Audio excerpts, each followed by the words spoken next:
always a pleasure. Let's make some dust. Onward and upward, as Danig might say. Let's make some dust. Local!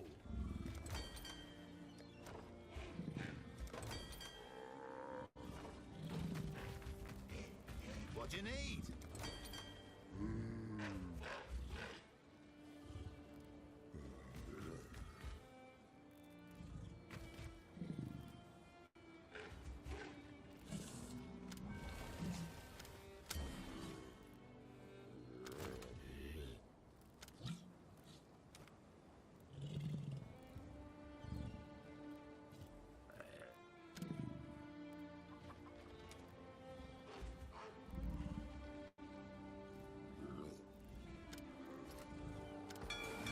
Sailor's luck, I hope.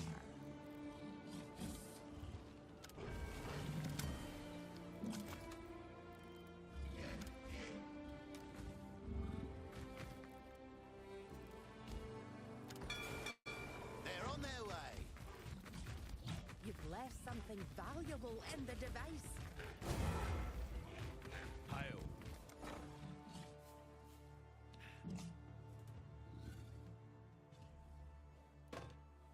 Onward and upward, as Danig might say.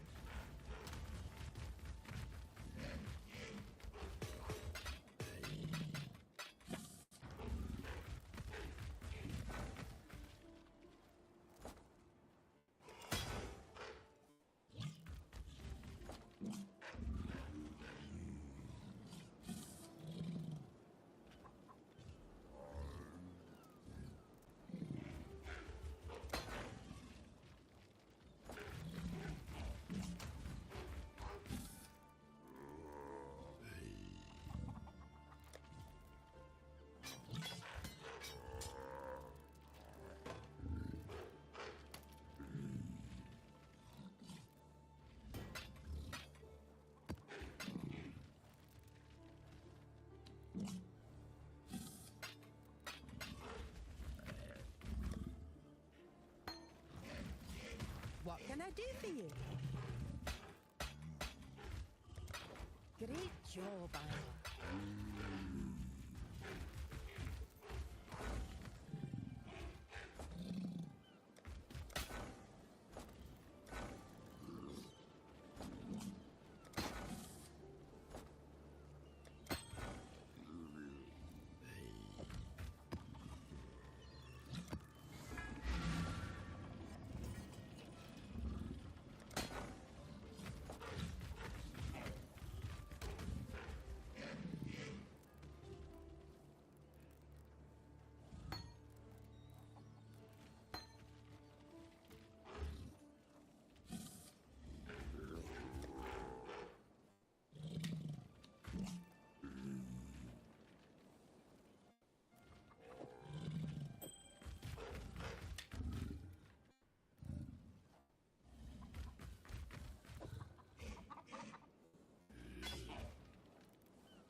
Engineer Ripple.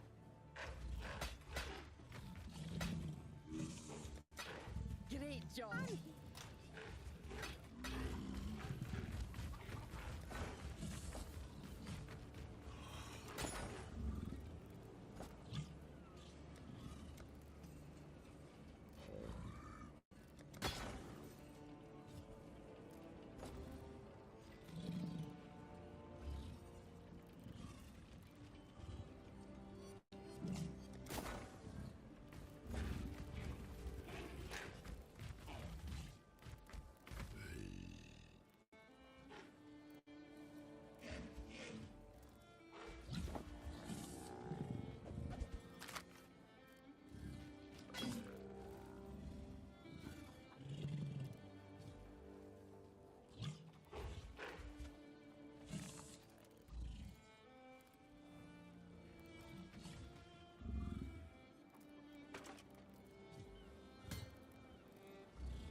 luck. Can I do for you?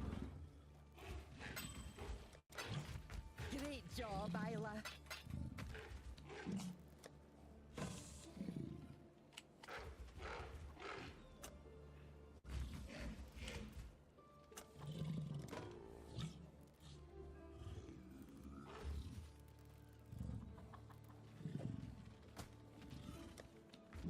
Now, what was I thinking about just now?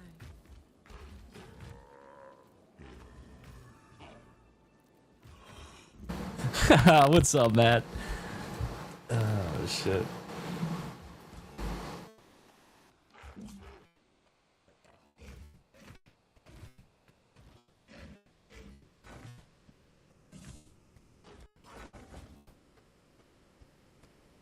What can I do?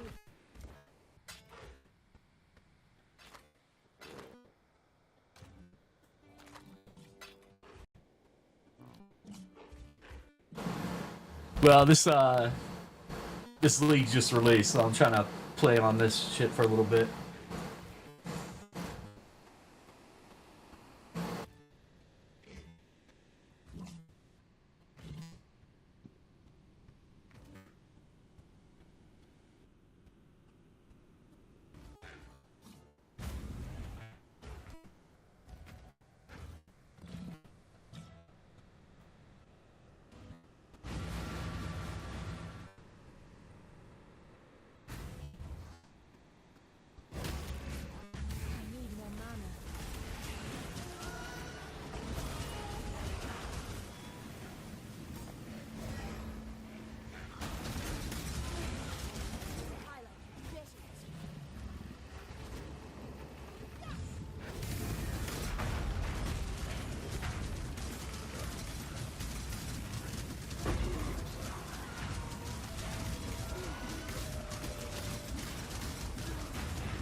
runners have brought back some interesting things.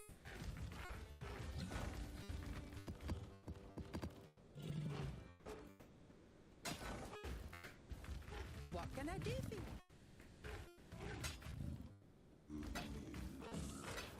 Great doll buying.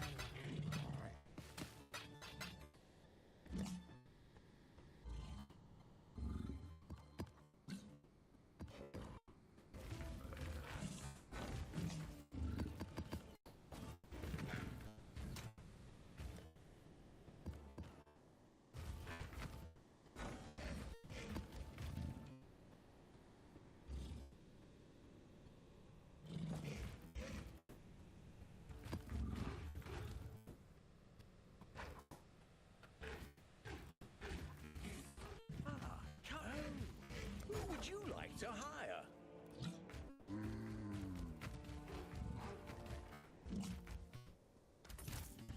I've got plenty more, eager to sign up.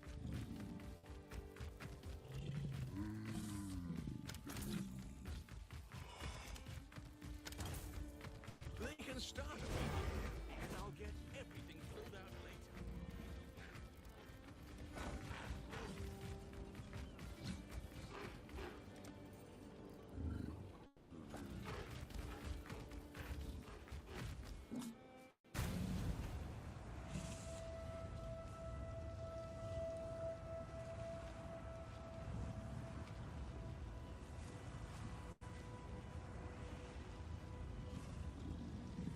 Those assets are operational. And that is my commitment to you that we're going to make sure we're going to do that. And that is something we're moving out on. Thank you, and I hope that you'll answer some of my other questions in writing. Senator Johnson, recognized for your questions. Thank you, Mr. Chairman. Acting Director Rowe, in our secure briefing last week, I made the point that if you don't want conspiracy theories to spread, you need to provide information. You know, I appreciate these photos today. These things could have been released literally within days, and a whole lot more information as well. So Congress needs to provide oversight. We don't have certain investigatory tools like you have, but what we can do is do interviews. So, Acting Director Rowe, did you receive our letter from July 25th requesting interviews with 13 individuals of the Secret Service? We are in receipt of that letter, Senator. And I don't, Deputy Director Abate, have you seen that letter as well? Do you know who we're requesting interviews with?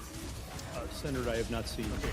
Do you know whether those individuals submitted to interviews with the FBI, Acting Director Rowe? We're in the process. Those employees are being interviewed if they have not already been interviewed, sir. Are those interviews being transcribed?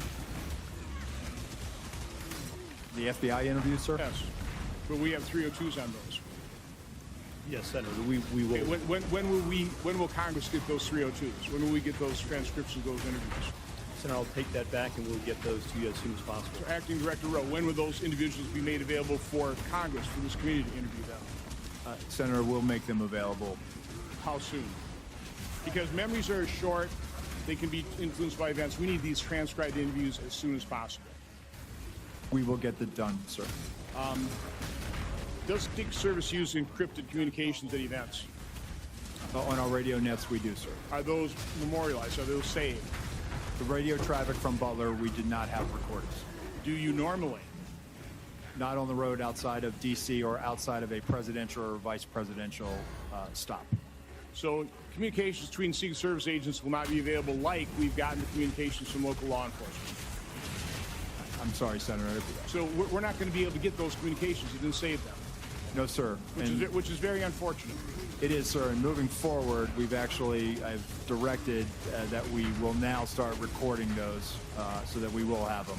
So, and by the way, I'm going to ask for a number of things at the very end to be entered in the record, but one of my preliminary findings is that the Secret Service did not attend the 9 o'clock briefing the day of the event. In your testimony, you said that the site briefing was conducted with Secret Service personnel and law enforcement partners supporting the event. Those both can't be true. So local law enforcement do not believe Secret Service was present at the 9 o'clock briefing. Were they, or were they not? So, Senator, with respect to the snipers that went on national television and gave an interview and said that they did not get a briefing from the Secret Service, they were supporting through mutual aid and our personnel briefed the tactical team leader was leading that element that was providing this counter sniper. Acting Director Rowe, you said that the Secret Service provides explicit instructions to the locals. Were explicit instructions provided to cover the roof of the AGR building, and locals just not follow it, or were those explicit instructions not provided? My understanding, what was communicated, is that the locals had a plan and that they had been there before. So an awful lot of the chatter on social media has to do with is there partisanship in the Secret Service, providing coverage for some individuals and none for others, about Secret Service coverage or additional coverage enhancements being denied. Was there ever requested additional coverage for Mar-a-Lago? Senator, we have provided additional resources to the Mar-a-Lago. What was coverage asked for and denied? I'll have to research that, Senator, but I'm happy to tell you we have made significant investments since the former president has left office. Over $4 million of technology, resources, Documents will come out eventually to make the point one way or the other. This is an important piece of information that Congress needs to have. Senator, we'll make those available to you, the investments we've made. There's a report today by Susan Crabtree of Real Clear Politics saying that you denied sniper coverage outside of driving distance to D.C. Is that true? That is a false statement, sir. Well, that is incorrect. That is incorrect. Okay, I mean, that's kind of information you need to refute with documentation. Deputy Director Abate, you said this is an assassination attempt and domestic terrorism. It's obviously assassination attempt. Why make the distinction? What is different about that? We think it's important to cover all the possibilities here and the reality of what we're dealing with in the football scene, Senator. And we've learned lessons from the past.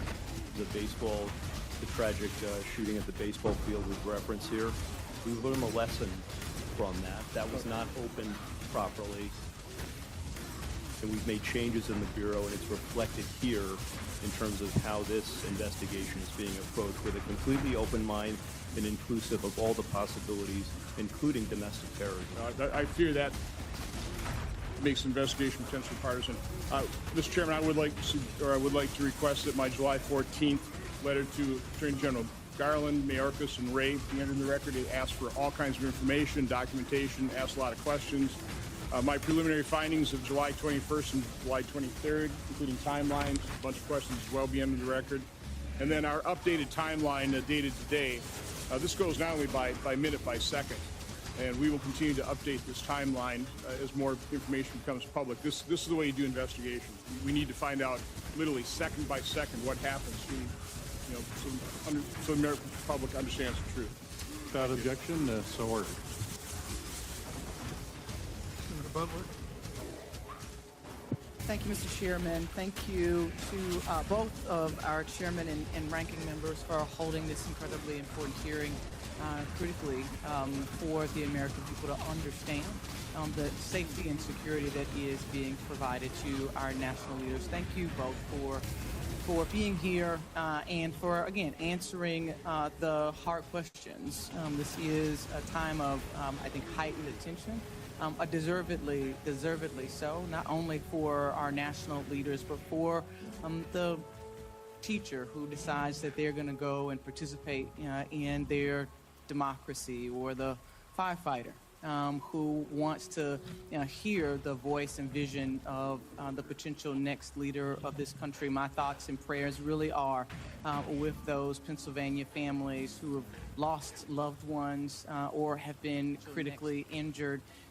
As I offer my questions today, it would be in service to those, to preventing future incidents. But in the one question of looking backward to the event on the 13th, Director Abate, can you just talk a little bit about how did Mr. Crooks, how was he able to get an AR-15 onto the roof of that building?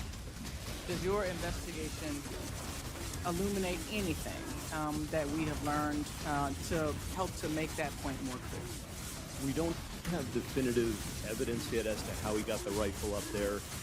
Based on everything that's been collected thus far, photos, video, eyewitness accounts, we do believe he likely had it in the backpack. Broken down in the backpack? We're still assessing that. Our laboratory has looked at the rifle itself and measured that against the backpack itself, and if placed in this backpack, it would extend outside. It would have been visible. We don't have anyone who observed him with the backpack with a rifle barrel or other part of it sticking out of the backpack. But the rifle would not have fit fully into this backpack to be concealed and whole. We have video that was recently found of the shooter walking in a distance from his car just before 6 p.m., about 5:56, I believe. And based on everything we have, we assess that he returned to his vehicle at that time, got the backpack, and then proceeded back to the area and to the AGR building. And then he's observed, of course, on the roof, just minutes later, holding the backpack in front of him. In fact, there's dash cam footage from a police vehicle that shows him briefly traversing the roof with the backpack in front of him. And then it's just minutes after that that he's actually seen by the officer who I described with the rifle on the roof.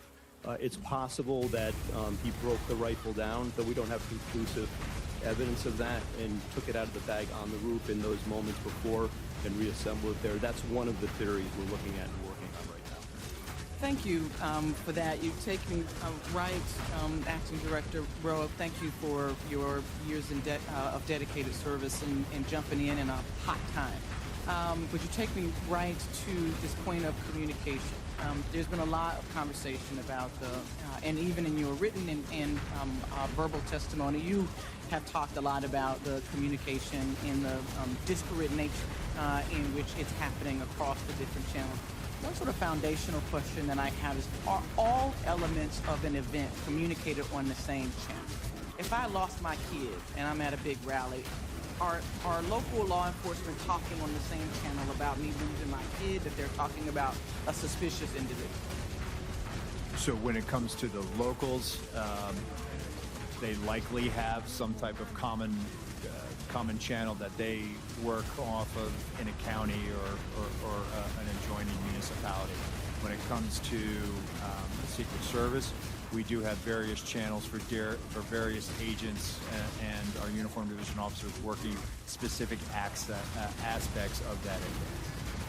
So it's not possible that the delay in communication or the losing of the thread of tracking this individual was sort of lost in the commotion of all of the other communications that could have been, or maybe was sort of separate from the communications channels that were happening. Senator, I can only speak to the Secret Service lines of communication, and we did not have anything beyond suspicious person that was communicated to us. Last question really quickly, because I'm out of time, but Acting Director, was there any communication with the Secret Service that was talking directly with the former president's detail? That feels like there's been some question by colleagues about why the call wasn't made to delay the event. Help us understand the communication that either was or was not happening directly with the former president's detail to make the call to delay 10 minutes. When we've all been to these events, they never happen on time. But to delay while this was being investigated. So the detail, they were operating on their net, which our security room was monitoring. But again, having information of a suspicious individual, there were other calls that day of individuals that came to the attention of law enforcement, of people that needed medical attention. So it really, that particular, regarding the assailant, that never really rose to a level of we should not put him out there. Had we known that there was a dangerous individual out there, we would never let a protectee go out on stage. Thank you, Mr. Chairman. Senator Hassan, recognized for your questions. Well, thank you very much, Mr. Chairman. I want to thank you and Chair. I think it might have just wrapped up a little bit.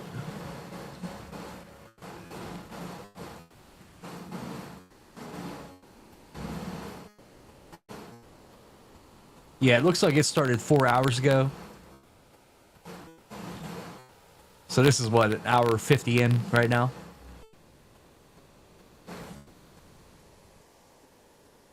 Chairman Durman and the ranking members for holding this joint hearing today. And thank you to our witnesses, not only for being here, but for your careers of service to our country and to the men and women you lead.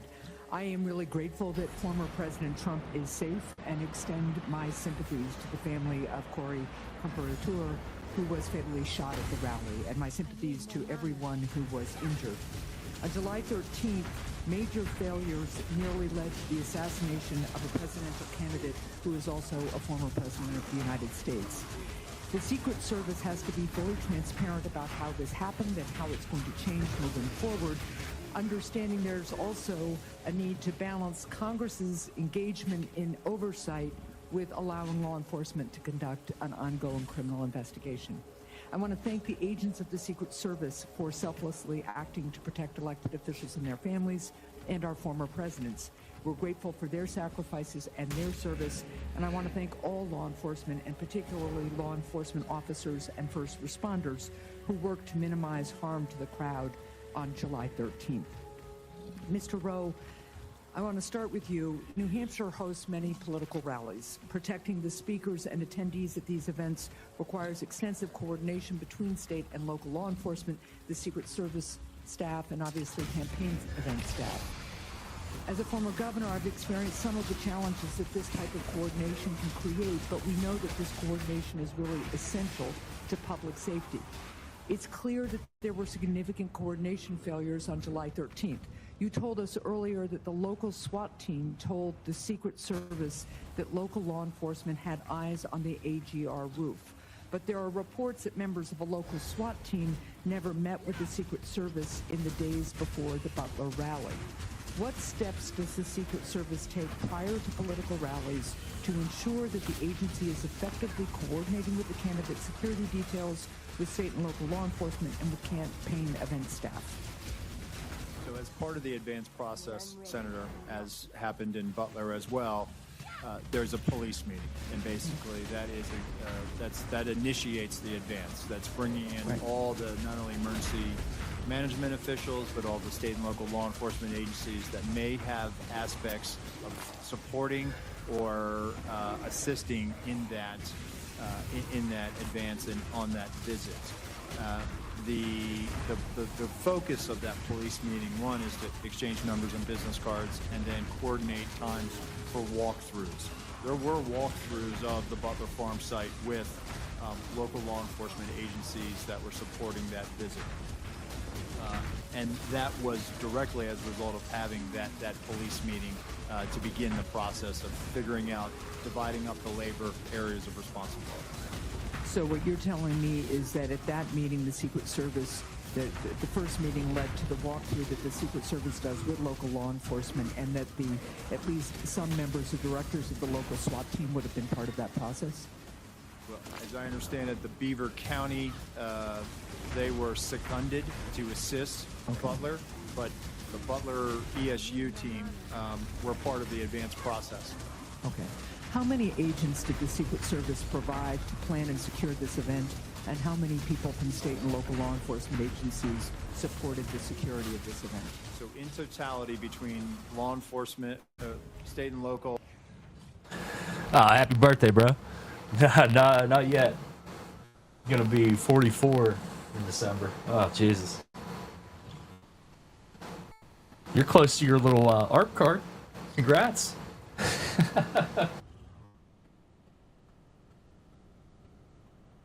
And federal, there are 155 personnel at the Butler Farm site that day.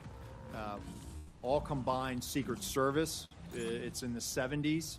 And then we had support from Homeland Security investigations that were providing post standers. And then we had approximately 70 or so various Pennsylvania state law enforcement. Okay, thank you. I want to go to one other issue before my time expires. You've talked today and in our secure briefing about the interoperability of the Secret Service's counter-drone capability, that it failed early on, and so it didn't catch the drone flown over the site by the shooter. First, what changes are, you've addressed this a little, but what changes is the Secret Service making to ensure that it has backup technology? But also, what efforts did the Secret Service undertake to coordinate with other law enforcement regarding anti-drone capability at the rally site? We're working to determine that right now, Senator. We're getting the redundancies in place. Counter UAS authority, it is a little complex. State and locals don't necessarily have this ability to do that. It does require coordination with the FAA because it could impact commercial travel. Okay, thank you. And Mr. Chair, I'm just going to follow up, and I think one of the things that you're hearing from a lot of folks, but I'm not sure we're really clear on yet, is how is it that somebody who clearly is arousing concern from law enforcement isn't identified as suspicious, and how is it that that information doesn't get to the president, the former president's detail? So I'll follow up in writing. Thank you. Senator Cornyn. Thank you, Mr. Chairman. Director Rowe, can you explain why the shooter's drone worked? Because there was no counter UAS present, sir. Well, you had a drone system, but you had bandwidth problems. The bandwidth apparently was adequate for the shooter's drone. Yeah, he's now the deputy, or fuck, what's the word? He's the temporary leader of the Secret Service now.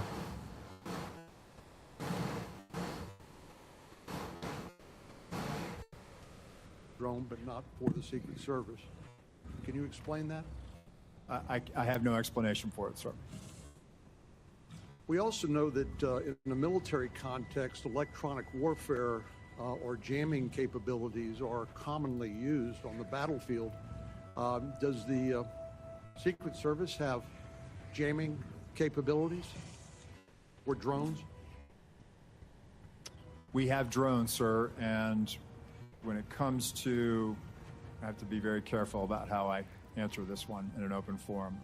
What I can tell you is that we have technical security measures, sir, to address, I think, what you're asking me.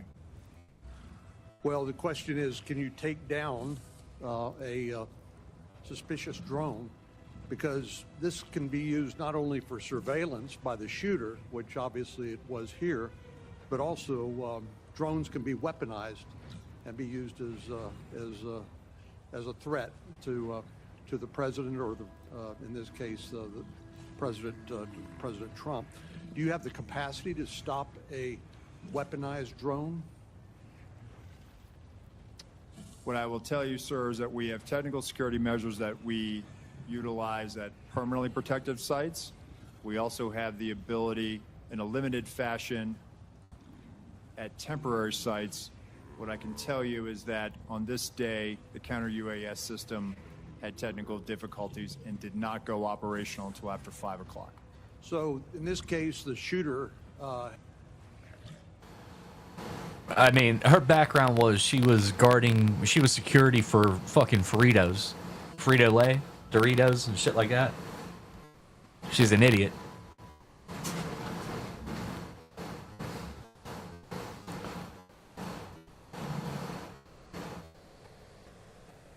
Had a rifle, but somebody who wanted to kill a president, for a former president or candidate for president, would not need a rifle.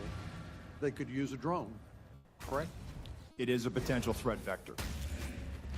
So this individual was identified as a suspicious person. Can you explain to us when a suspicious person becomes identified as a threat?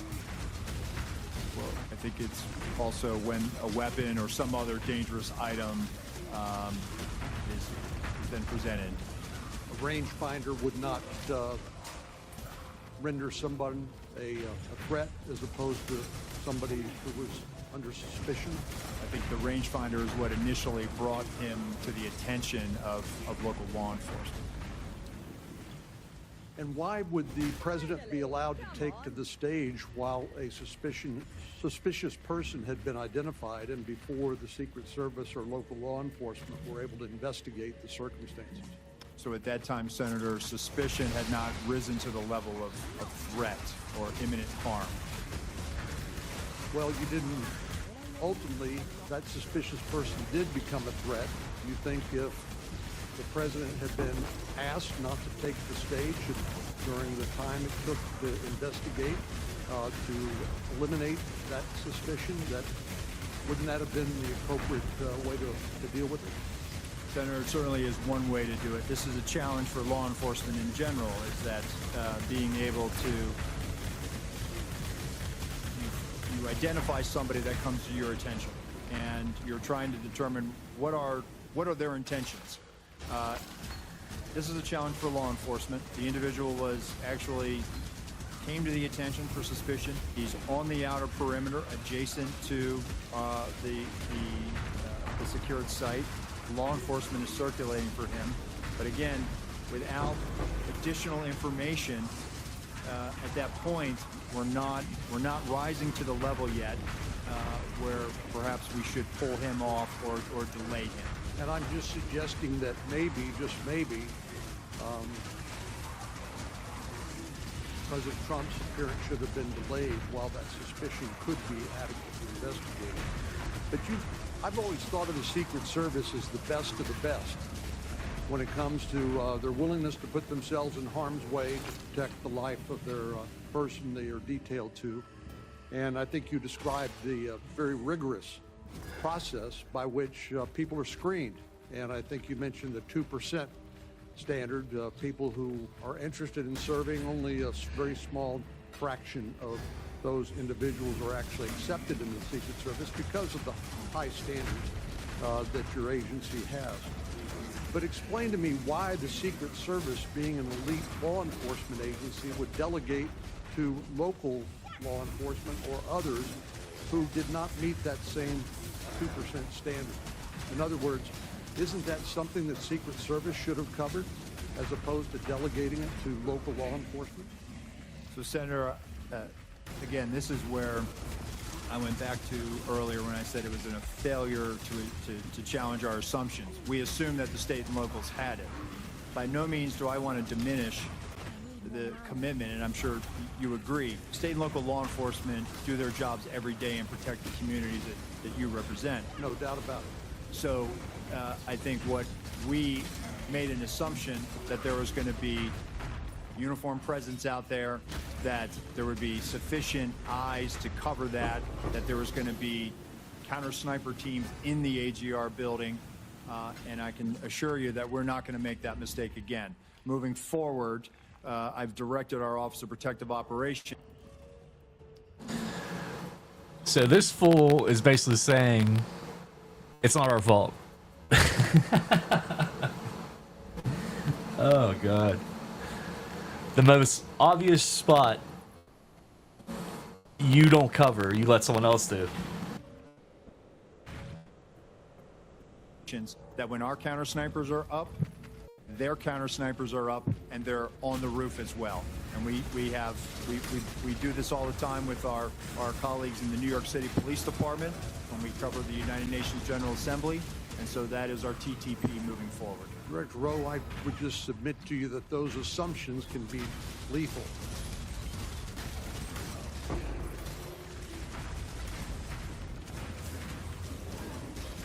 Senator Scott, you're recognized for your questions. Thank you, Chairman. Let me just follow up with what Senator Cornyn has asked. Do you know who makes the drone that Secret Service uses? That Secret Service uses? Yeah, the one that that didn't work. Who's the manufacturer? Is it an American-made manufacturer? I believe it is, Senator. I'll get you the. We'll provide that to you in a few minutes. So we talked about this the other day. There's not in our very few times in history do our presidents get shot at. So you know that this is something that the American public is very interested in. So, as Senator Johnson said, there's a lot of questions being asked. I was at church Sunday, and 3 people came up to me and asked me if there was a second shooting. So there's all this information that's not, you guys are not responding to.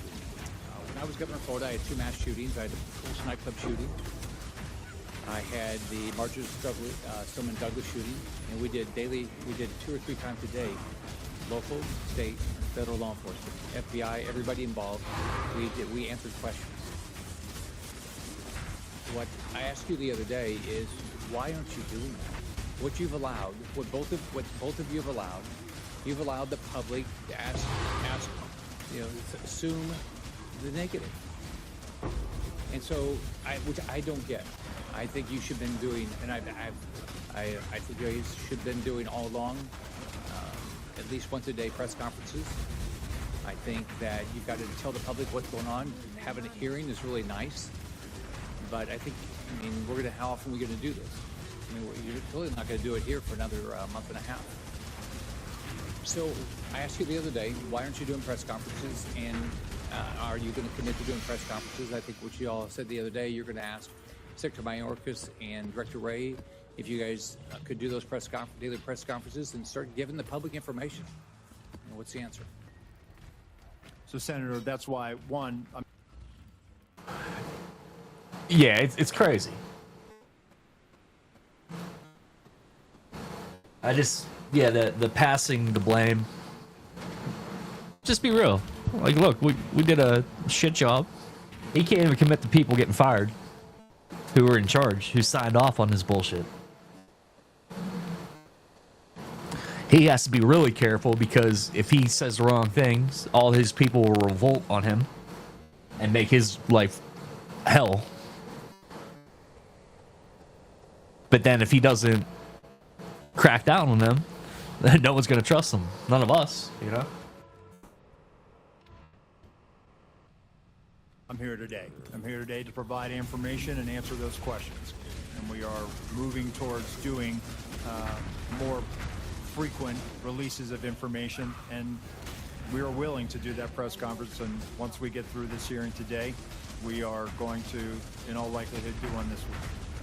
Okay, so what's the commitment to the public that you're going to do press conference? Are you going to,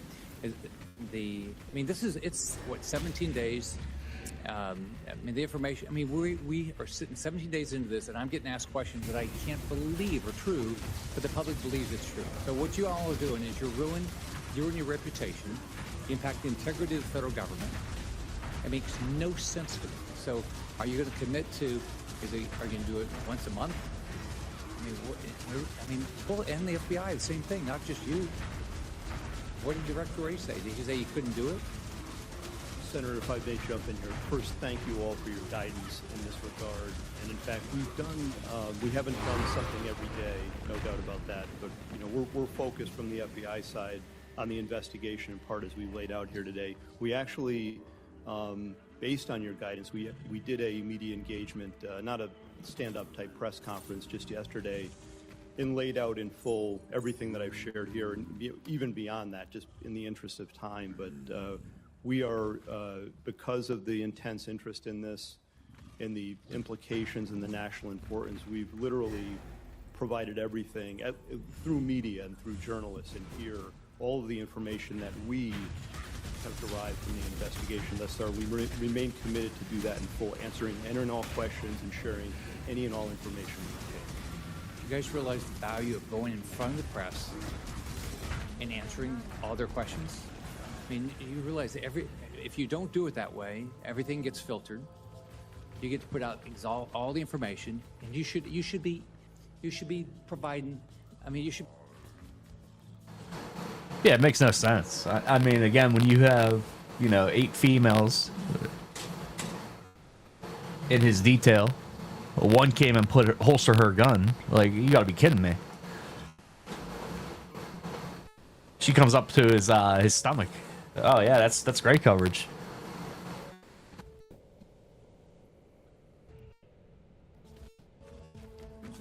to be every day say, this is what we know now. This is like Senator Johnson put together a timeline. You should have put together a timeline.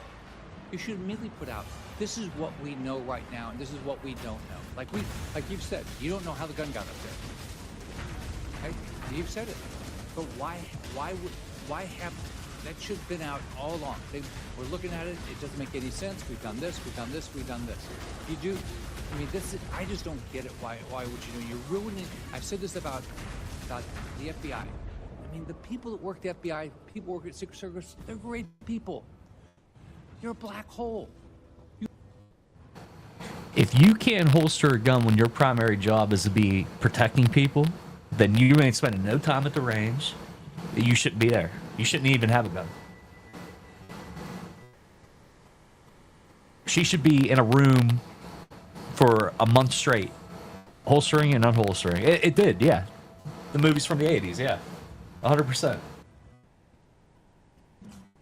You lose the support of the American public because people don't believe you're being direct with them.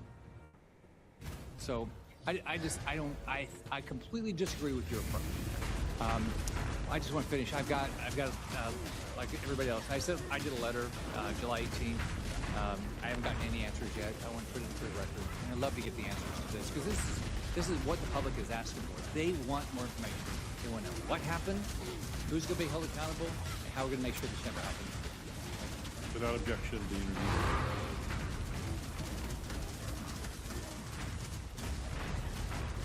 Thank you, Chairman.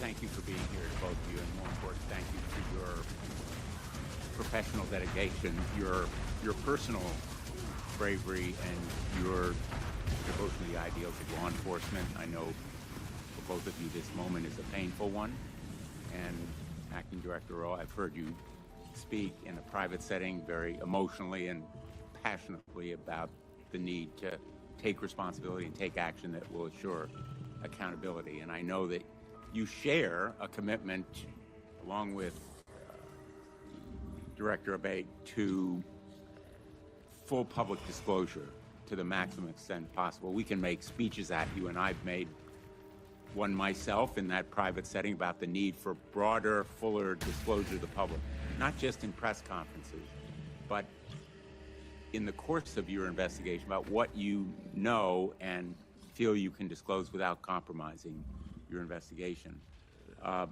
Let me ask you, last week, Senator Peters and Paul, along with Senator Johnson and myself, sent requests to both of your agencies to produce documents.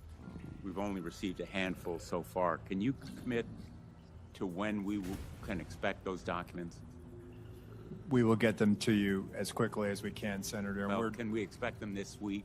We will work to meet that deadline, sir. And when can we expect? Yeah, they're gonna end up looking like the Pope from back in the day.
the communications, the text messages that agents have sent to each other. Eventually, all of it is going to come out, as you know. When can we expect all of those documents? We will gather them up and get them to you, Senator. You, I think, took the position as to the local law enforcement responsible for the shooter on the roof, the snipers that were in place, that it was their job to take them out. But ultimately, doesn't the buck stop with the Secret Service? It stops with us, sir, but let me just clarify. The perspective that they had on that roof, when I show you the perspective from what our sniper saw, he's on the downside of that ridged roof. Their perspective from the AGR building, looking out, their area of responsibility, looking left, they should have been able to see. You can see in that photo in Exhibit A, which we will make part of the record and turn over to the committee. He's already crossed over that bridge or the walkway and stepped up onto that roof. I'm not saying that they should have neutralized him, but if they'd have just held their post and looked left, maybe, and there's a lot of maybes there, Senator. A lot of maybes, but somebody needs to be held accountable. And I think Senator Graham hit the nail on the head. We need to know who specifically was responsible for doing what. Who was responsible for saying to former President Trump, "Sir, it's not safe to go out there yet"? Who was responsible for making sure that those local law enforcement were doing their job? Who was responsible for tracking down that suspicious person who fit the profile? 10 to 25 years old, young male. The FBI has warned us about it year after year after year. Director Wray has come before us and said the threat is from domestic extremism. The lone gunman, we're all aware of it in law enforcement. So I think we need individual accountability here, and people need to be held responsible, in fact, lose their jobs, if necessary, to send a message that this massive intelligence and surveillance failure, as well as the enforcement failure, cries out for accountability. Let me just ask, in the short time I have left, what is the nature of the Iran threat?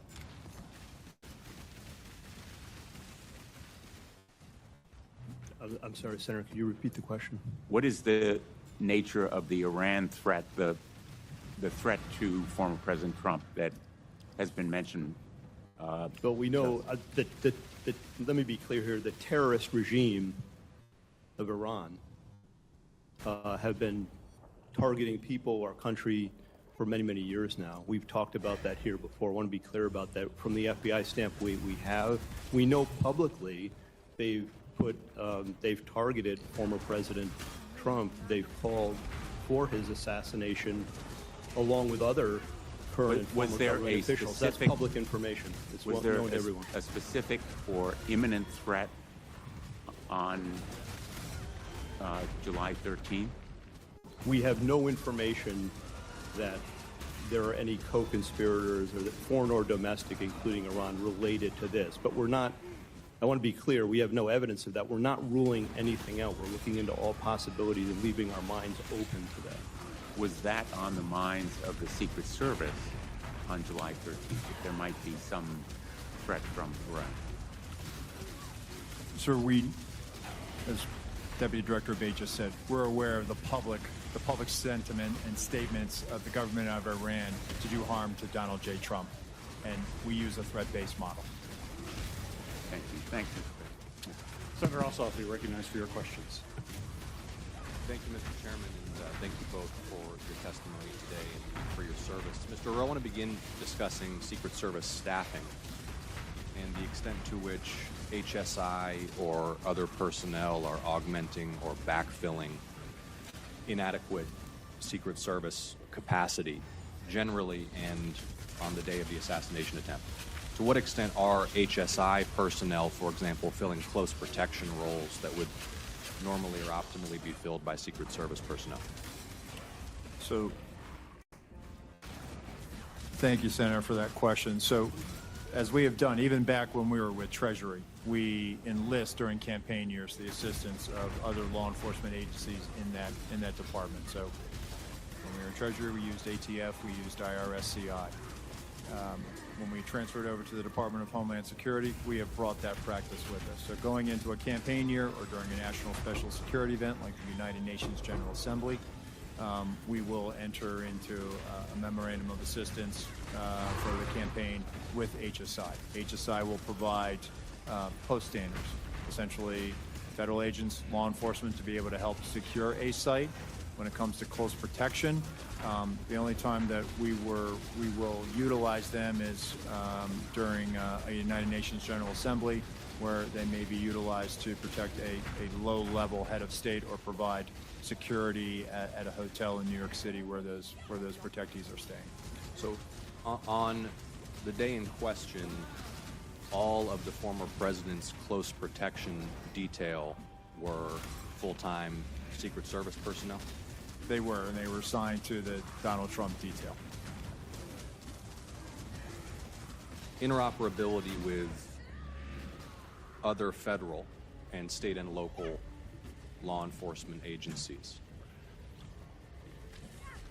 specifically on communications.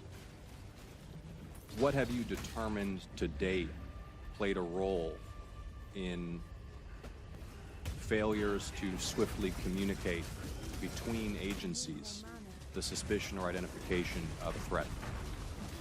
Well, I think there was a delay in reporting, not having that real time. So as they were closing in on him, as information is known, as... Be more specific when who were closing in on him. As local law enforcement were closing in on him.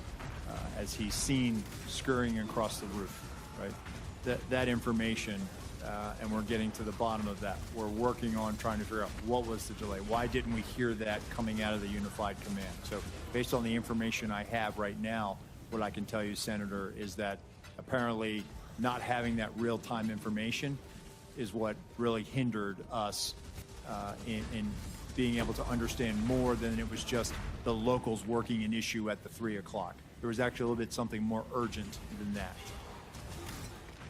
Does it appear that that is due to a lack of communications links between relevant officials and agencies, or poor communications practices and a failure to report? I don't want to rule out. I want to have a neutral opinion on that. So I don't know if it was poor practices. I can tell you that the interoperability, not being able to have that technical fix, which is a lofty goal to be able to do that, is something that has been a hindrance. But that's why we use a counterpart system. So there, in fact, is not the capability when an intergovernmental, interagency team is deployed to secure a site like this and to mount, if necessary, a quick reaction. There is not currently the capability for example, state law enforcement, SWAT personnel, or local law enforcement officers to communicate directly with Secret Service officers on site?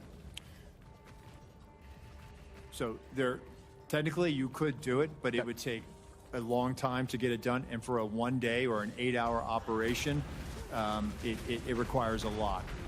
And it would be months of planning, of knowing that we are going to go to this particular jurisdiction and that we're going to need your frequencies, the keys, and we're going to need to load you into our radios, and you're going to be needed to load it into ours, and vice versa. Right. Well, this presents potentially, I think, an opportunity for the Homeland Security Committee. I mean, not just in an executive protection context, but any complex incident response, any counterterrorism, any natural disaster context.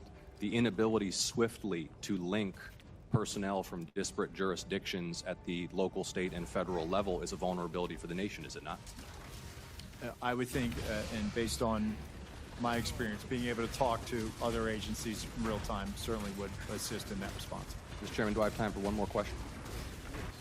Thank you. I know others have touched on this.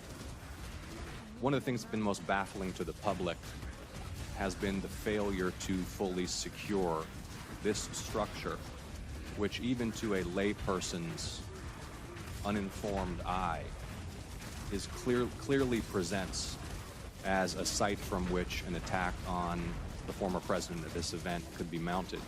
And it had particular characteristics that made it even more of potential value to an attacker. Just walk us through one more time. Is there not an established doctrine or practice or checklist by which such sites are assessed for threat and determine whether or not to be within or without of the security perimeter? So, Senator, controlling high ground is something that is a must for us whenever we go into a location. Well, I know we're all eager for more information on why that task was not completed in this case. Thank you for your testimony. Thank you, Senator Ossoff. Senator Lee. Why was President Trump allowed to take the stage at 6:02 p.m., exactly 17 minutes after multiple suspicious person reports were provided, complete with photos and information suggesting that the assailant had a rangefinder, something that ordinary people don't use in this kind of circumstance? Senator, again, it was suspicion, not weapon, or there was never communication of that there was an individual with a gun or threat or other bad intentions. How many suspicious person reports did you receive that day? I'll get back to you on the exact number, but there were other individuals that came to the attention of law enforcement that day. Would President Biden ever be allowed on stage under similar circumstances with an unresolved set of multiple suspicious person reports provided, including indicating that there was a rangefinder involved? Senator, I can tell you that a suspicious person on the outer perimeter with local law enforcement attempting to locate would happen, but I would need more information as far as whether or not we would allow the president to go on or off. Again, for us, it comes down to weapon, a potential threat. Is the individual carrying an IED? Is there a weapon? Is there some other factor that now ramps up our attention to let's hold off on this? If there were 8 shell casings found next to the assailant's body, but he was neutralized after the first shot, where do those other shots come from?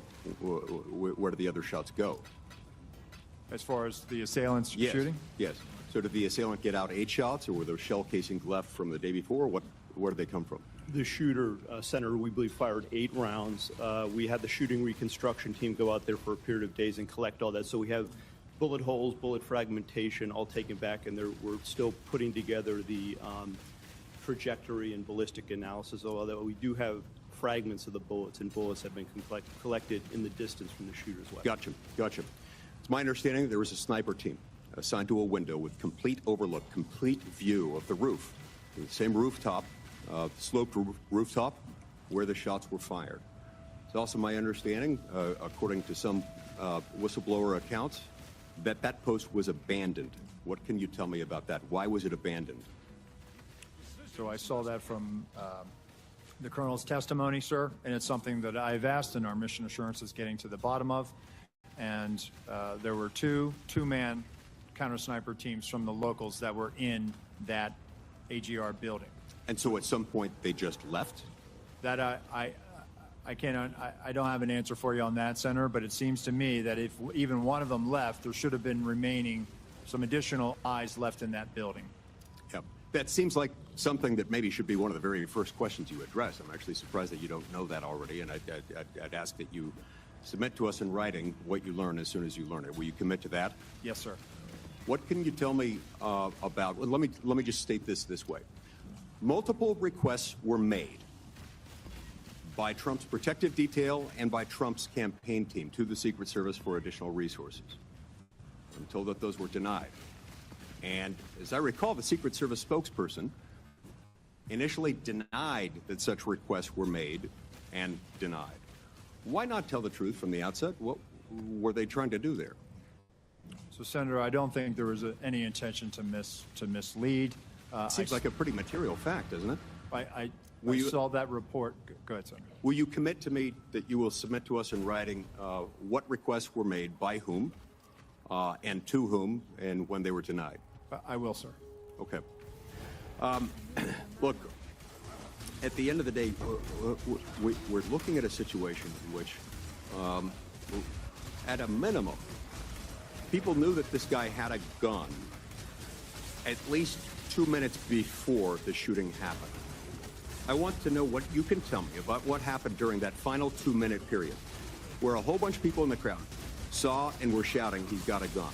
During that 2-minute period, perhaps at the beginning of it, the local police started to climb the rooftop, and there was at least 30 seconds after which local police were able to personally observe the shooter with a gun, had the gun pointed at him.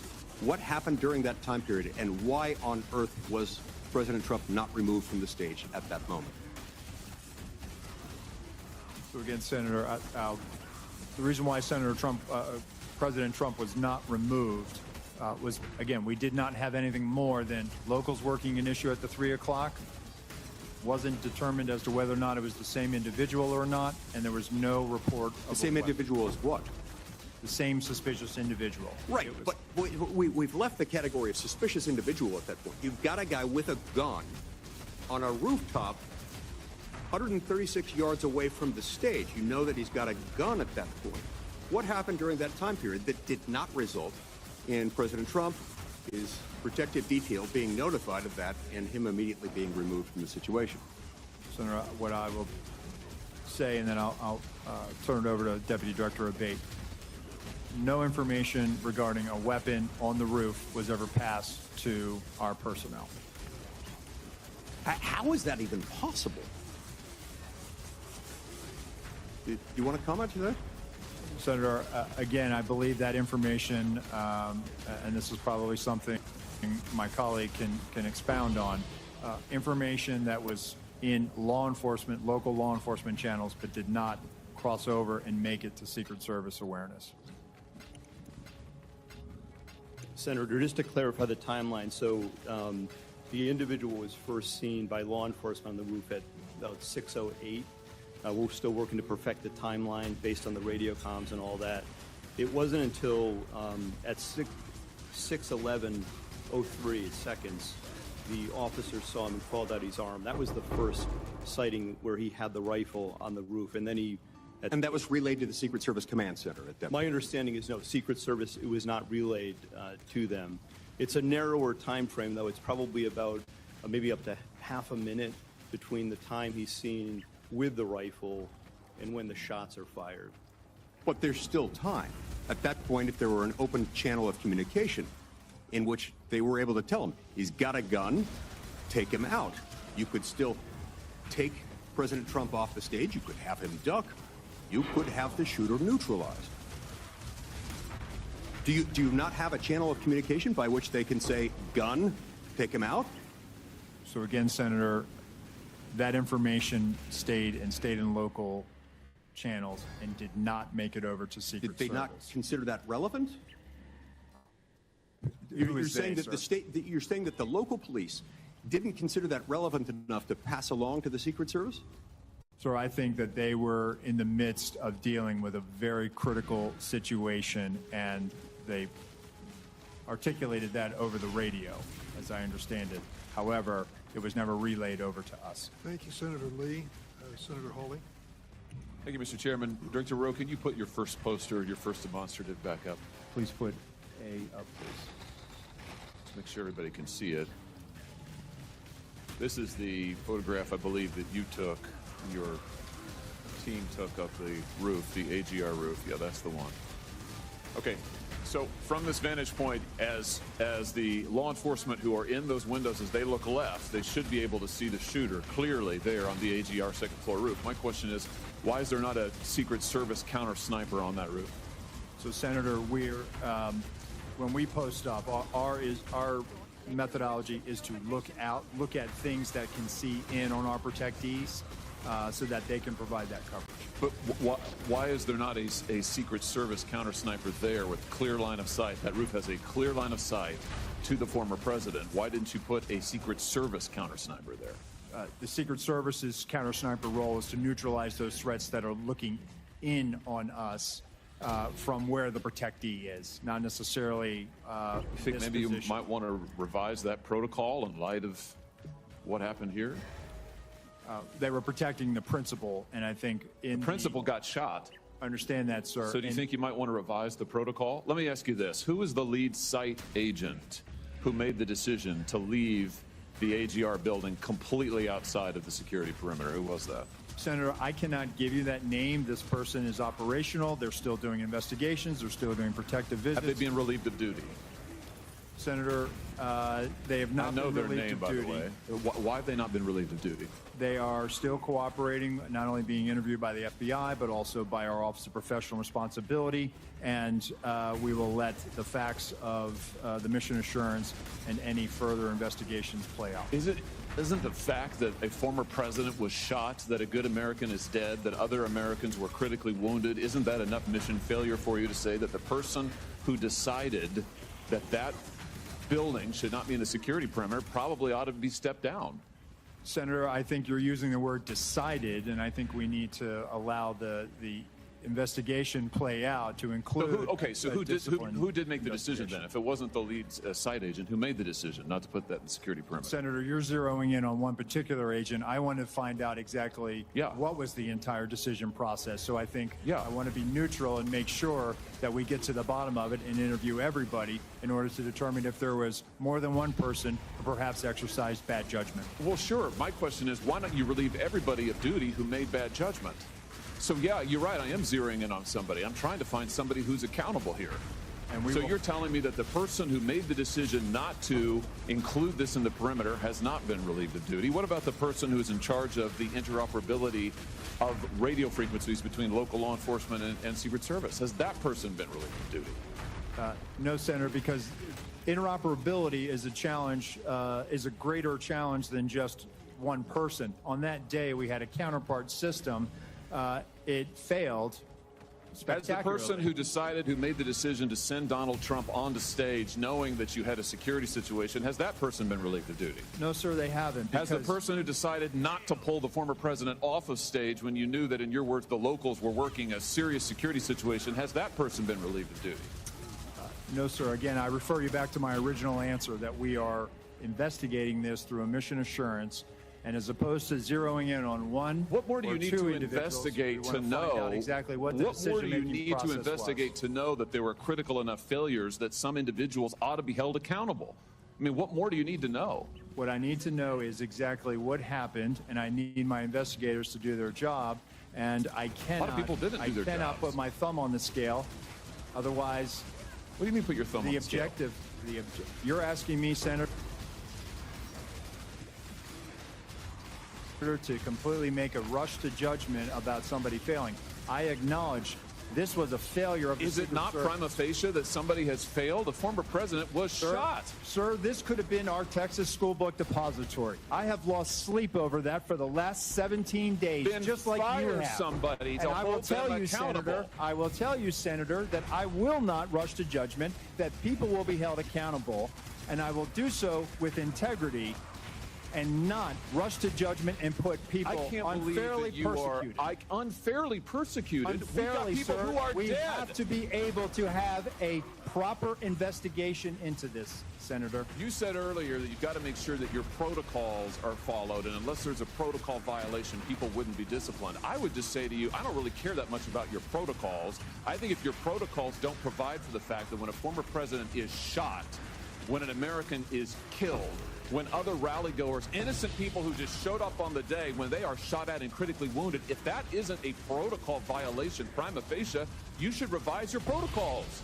Senator, I think this is where you and I agree. This was a failure, and we will get to the bottom of it. Well, I hope you're going to do something about it. Let me ask you something else. The Real Clear Politics reports this morning that you were directly involved in denying additional security resources and personnel, including counter-snipers, not just to this event, but over the last 2 years, that President Trump's team repeatedly asked for. these additional resources, and you personally were involved in denying them. Is that true? Senator, as I stated earlier, that is not true. So you never denied any resources to former President Trump's team? No, not me. No, sir. And you weren't involved in any of that? You were never involved in the decision making? No, sir, I was not. Let me ask you just one or two other things here quickly. Well, whistleblowers tell me that, in fact, law enforcement were stationed to be on that roof, and that law enforcement abandoned their post because it was too hot. Is that accurate? Senator, I have heard that as well. Again, they posted up inside. And I think moving forward, as I said earlier, we're going to ensure that state and local counter snipers are on roofs. But do you know if someone was supposed to be on the roof? Do you know if someone was in fact? That's what the whistleblower tells me. That may or may not be accurate. Do you know that to be the fact? Was somebody posted to the roof, local law enforcement, whomever? I do not know that to be a fact. Well, can I ask you why you don't know that? Again, Senator, we are looking at this, and they should have been on that roof. And the fact that they were in the building is something that I'm still trying to understand. I just want to express my frustration, Director, that 17 days or whatever it's been, that whistleblowers are telling us more than you are, and you don't know, you haven't ascertained if there was supposed to be law enforcement on the roof. That seems like a pretty basic fact. I'm also told that local law enforcement suppliers offered the Secret Service drones, and you declined them. Is that true? So, Senator, one, I've been very transparent and forthcoming. Your agency has not been transparent and forthcoming, so please, let's not go there. I have been forthcoming, sir. That remains to be seen. You've been on the job a few days. So far, you've fired nobody. Now, the drones. Thank you. Were you offered drones? So there was an offer to fly a drone on that day. And why did you deny it? Again, I think the ability of local law enforcement to provide an asset, we probably should have taken them up on it if it was offered. Senator Cruz. Thank you, Mr. Chairman. Mr. Rowe, thank you for being here. I agree with what you said at the outset, that the individual Secret Service agents demonstrated remarkable personal courage, putting their bodies in between the line of sight of the shooter and the president. That being said, the bravery of the line agents is quite different from the decisions of Secret Service leadership. Secret Service leadership committed catastrophic security failures. Indeed, the worst security failures for the Secret Service since 1981. What's up, Rick? How you doing, man? It is incumbent upon this committee to determine why those security failures happened. Just after the shooting, Secret Service put out an official statement from your spokesperson that says there's an untrue assertion that a member of the former president's team requested additional security resources, and that those...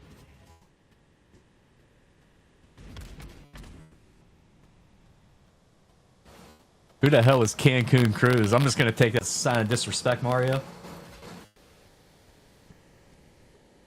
Those were rebuffed. This is absolutely false. In fact, we added protective resources and technology and capabilities as part of the increased campaign travel tempo. Was this tweet accurate? With respect to Butler, Pennsylvania, it is accurate, sir. It is accurate that the Trump team had not asked for additional security and had not been rebuffed. If you're talking about Butler, Pennsylvania, all assets requested were approved. If you're talking about the media reporting of assets requested, there were times when assets were unavailable and not able to be filled, and those gaps were... Oh, this hearing is just so maddening, though. They want to blame everyone but themselves. You know, they passing off at shit here, there. It's so annoying. We're staffed with state and local law enforcement tactical assets. So I'm reading from the Washington Post, July 20th, 2024. Secret Service said to have denied requests for more security at Trump events. The opening paragraph. Top officials of the U.S. Secret Service repeatedly denied requests for additional resources and personnel sought by Donald Trump's security detail in the 2 years leading up to his attempted assassination, according to 4 people familiar with the requests. Is that right, that repeatedly the Trump detail asked for more resources and repeatedly Secret Service leadership turned that down? That is not accurate, Senator. Assets are requested. There's a process that is made. And how many requests did the Trump team or the Trump detail ask for? I can get you that number in a queue. You don't know now. So I can speak to the ones that were reported in the Washington Post, and we can go through them if you like. But you don't know how many requests there were. In general, how many requests since 2021 that the former Trump detail has made a request for assets? You've had 2 weeks. You had a spokesperson put something out that is false on its face. By the way, did you approve this statement when it went out? Later, Rick. I don't know if I did or didn't, Senator. Has this spokesperson, is he still employed? Does he still have a still job? Employed, Senator. So he lied on behalf of the Secret Service. He still has a job. Did your predecessor, the former director, did she approve this statement? Senator, our comms team, they send out statements. They do deconflict them and they put them out. Did she approve this statement? I don't know if she did or did not. And you don't know if you did either? I don't recall approving it, Senator. Will you commit to provide this committee in writing every written request for additional resources from the Trump campaign or the Trump detail and every response from Secret Service? Senator, I will commit to providing responses and getting you the information that you are seeking. Let me ask you something. And who makes the decision to deny those requests? Did you make that? Later, Mario. Which requests? Are you talking about the ones that were in the Any Washington of them. Post? Yes. The process, sir, is that a detail will make a request for either staffing, technical assets. That is handled between the field office and the detail. It goes up to a logistics office between our Okay, so there's a bureaucracy. Is there a decision maker? It's not a bureaucracy, Senator. Give me It's the a person process. that's a decision maker. Is there one? Senator, it's a conversation. It's not just an absolute yay or nay. So let me tell you what I believe. I believe that the Secret Service leadership made a political decision to deny these requests. And I think the Biden administration has been suffused with partisan politics. Did the same person who denied the request for additional security to President Trump also repeatedly deny the request for security to Robert F. Kennedy Jr., whose father was murdered by an assassin and whose uncle was murdered by an assassin? Did the same person make that decision? Senator, what I will tell you is that Secret Service agents are not political. Okay, you're not answering my question. But you know what? Leadership appointed by the president, leadership appointed by the president is political. I have a simple question, yes or no. Did the same person deny the Trump request that also denied the RFK request? That's a yes or no question. Senator, that is not a yes or no question. One, there is a process for a candidate nominee to receive protection. Does the buck stop anywhere? Does the buck stop anywhere? Bipartisan process that the Hill participates. It's a bicameral, bipartisan process. What camera? For a candidate, you are not a Congress. You don't have a camera. Mr. Kennedy submitted a request that was referred over to the CPAC. Okay, you're refusing to answer the question. Let me ask, because the failures on that day were catastrophic. By the way, is it true that on the day of the Butler event that Secret Service transferred agent from President Trump to the First Lady? No, sir, that's not true. That's been widely reported. It's not true. There was one airport agent that actually went on the manpower request for the Trump detail. They handled the arrival at the airport. What was the and relative size of the Trump detail compared to the detail that is assigned to the President or the First Lady? Senator, the former president travels with a full shift, just like the president. What's so the exact same size? Is that your testimony that President Trump had the same size detail that President Biden has? On the day of in Butler, the agents surrounding him, it is the same number of agents surrounding the president today.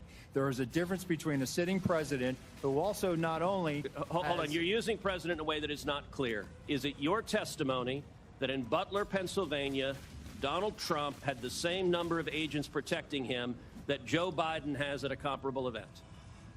I'm telling you the shift, the close protection shift surrounding. That's what you asked me, Senator, and I'm trying to answer it. You are not answering it. Is it the same number of agents or not? Senator, there is a difference between the sitting president of the United States. Then what's the difference? The difference? 2x, 3x, 5x, National 10x? Command Authority to launch a nuclear strike, sir. I'm there not are other asking. assets How many that more travel agents? with the president that Sir, the former president will you are not refusing get. to But answer the number straight. of Secret Service Sir, agents protecting him. Stop interrupting me. Go ahead, You Senator. are refusing to answer clear and direct questions. I am asking the relative difference in the number of agents between those assigned to Donald Trump and those assigned to Joe Biden. I'm not asking why you assign more to Joe Biden. I'm asking, is the difference, is it 2x? Is it 3x? Is it 5x? Is it 10x?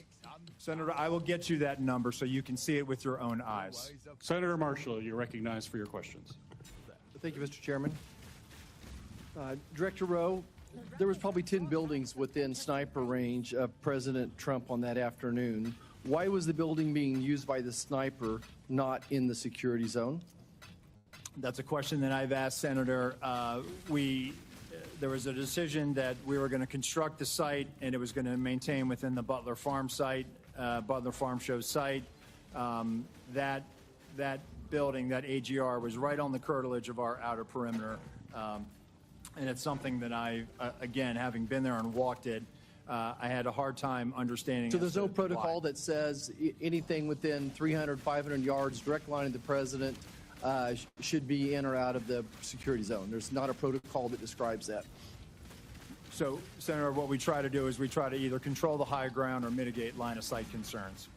Okay. You've stated that on multiple occasions, President Trump's team was denied more of the detail, more assets. Who denies that? Who's the person that denies that, generally speaking? So, Senator, there's a process. Again, there's a conversation had with the detail. There's got to be a buck stopping. There's got to be someone. Who is the person? Is it a level within the D.C. agencies? Is it someone in the Pittsburgh office? Who denies this? It has nothing to do with the Pittsburgh office, Okay. sir. It is a conversation between not only the detail, the field office, but also. I don't want to know the conversation. I want to know who makes the decision. The decision, sir, is it's our process between the Office of Protective Operations and the Office of Investigations. Is there a title for this position? It is called we affectionately call it the War Room, and it's where all of our logistics files into. So it's a room that makes the decision. It is a staffing and assignments officer. Okay. Is the Secret Service required to do a briefing with all entities of law enforcement involved in the event of the days leading up to the event and the day of the event? We do a police meeting, sir, where we start the initial. So it's required. Is it required? Is it part of your standard operating procedure? The police meeting is what initiates the advance, and that is what is required. Was this meeting held on that day? The police meeting took place on the days prior to that. Do you have documents of that meeting would actually happen? If we do, sir, I will get them to you. But you're saying that it did not happen on the day of the event. So I think what you're referring to is a briefing that the state and locals would have done with themselves. We did a briefing with our own folks. They briefed. When did you? So did your people meet with local law enforcement the day of the assassination attempt? Yes. Okay, and you realize that the local law enforcement says no, that meeting never happened, and that's why we need to get these people in to talk to us, and this is why the FBI needs to be speaking up sooner than later and say that meeting did or didn't happen. Surely there's some type of documentation of that meeting one way or the other. Is there documentation of that meeting? So, Senator, I can tell you that what you're referring to is the counter sniper team seconded to Butler ESU. Our personnel met with the team lead from Butler ESU, and they discussed areas of concern, areas of responsibility, and that did in fact happen at the site on that day. Director, I think you would agree with me that there were multiple individual and institutional failures the day of this assassination attempt.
You have a $3 billion budget.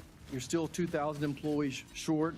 And in 2022, the Secret Service had a 48% departure rate. That tells me you either have a cultural problem or just gross incompetence. Which one is it? So, Senator, I would challenge that 48% departure rate. Let me get you some statistics that we have. It is not 48%. But go back to the multiple failures that we saw on an individual basis as long as systemic. I think it proves that there's either incompetence or some type of a culture problem within the SS. So, Senator, I know you're not calling our workforce incompetent, and I know we do not have a cultural problem. If anything, we are dedicated to making sure that we don't have mission failure. And let me get you the hiring numbers that we have, because I think you will actually see that, no, we've actually done very well fairly recently with trying to make sure that we have the numbers that we need. Of course, we need more people. Everybody does. But let me get to those numbers, and I think let your own eyes.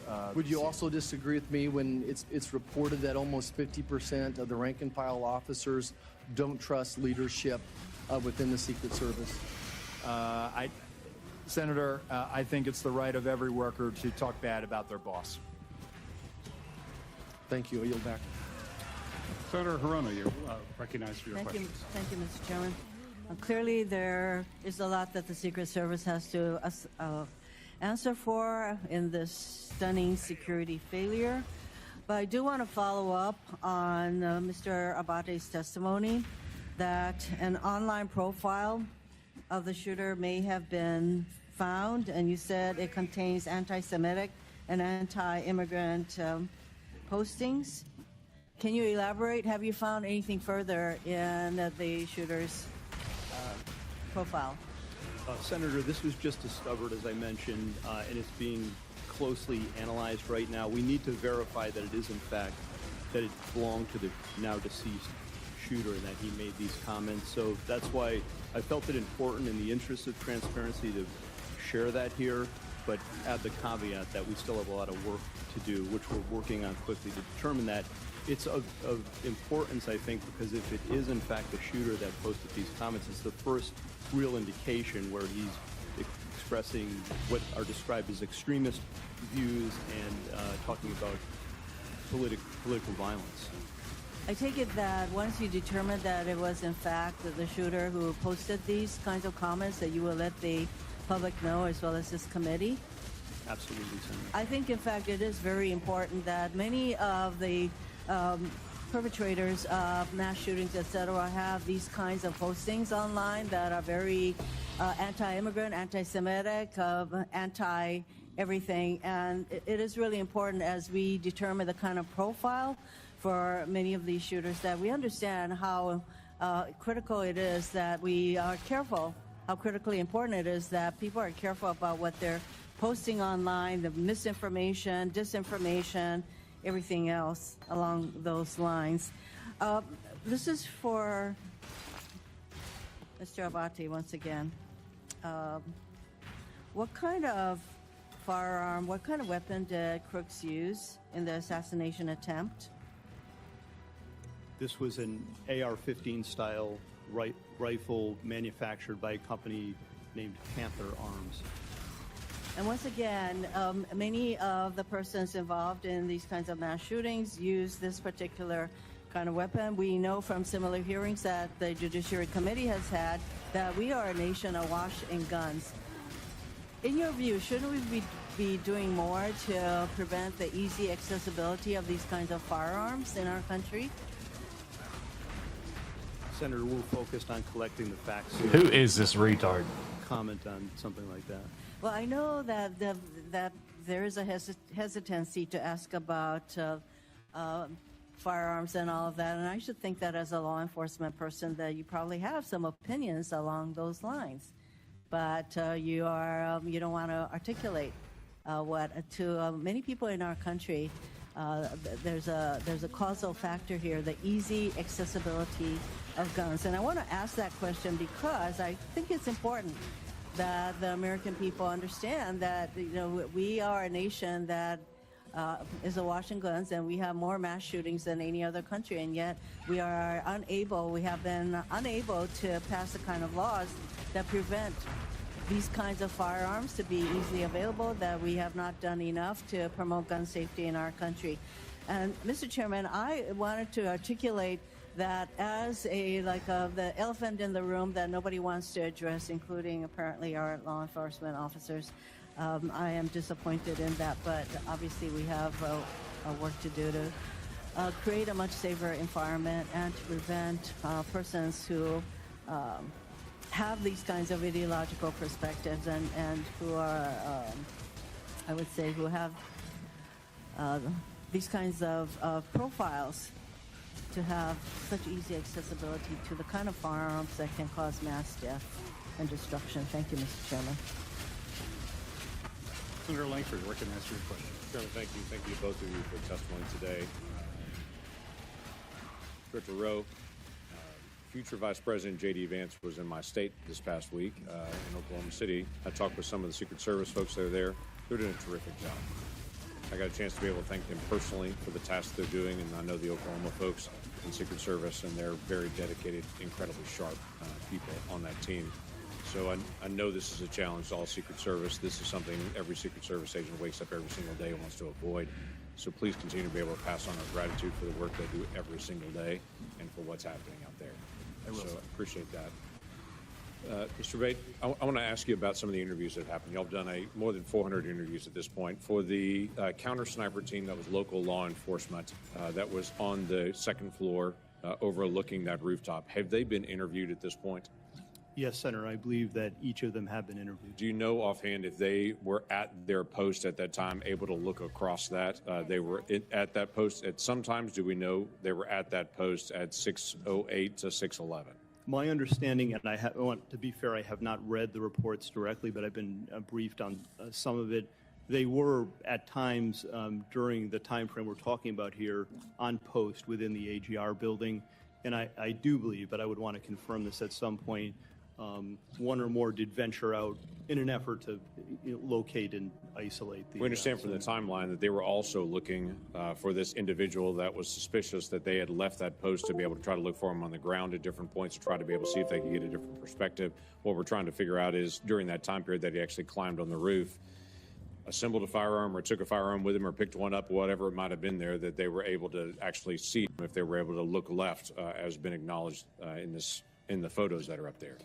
Senator, I don't know the exact timing and the movements of each officer that was out there, but what I would derive from it is they were all focused on locating the shooter, right, the suspicious person at the time. And then, as we've all seen, the one officer attempted to get on the roof directly. There were efforts going on in those final minutes, right, on the video to try to get to this person. We've got one officer being boosted up by another officer, yes, to look up on the roof because people on the ground had said there's someone up there and they have a gun that's crawling on that roof. And so they climbed up to be able to see it. He turned around with a rifle. He came down. And then at that point, he gets on the local radio that he has and says there's someone on the roof with a gun. Is that correct? Yes, Senator, I believe that that's accurate. So what's the rest of the radio communication? We've heard that first call in. We know it's about 30 seconds from the time he called in till the actual first shot rang out. What else was discussed on the radio during that 30-second time period? Senator, we have the radio communications. The local radio communications were recorded and captured, and we do have that as part of the investigation.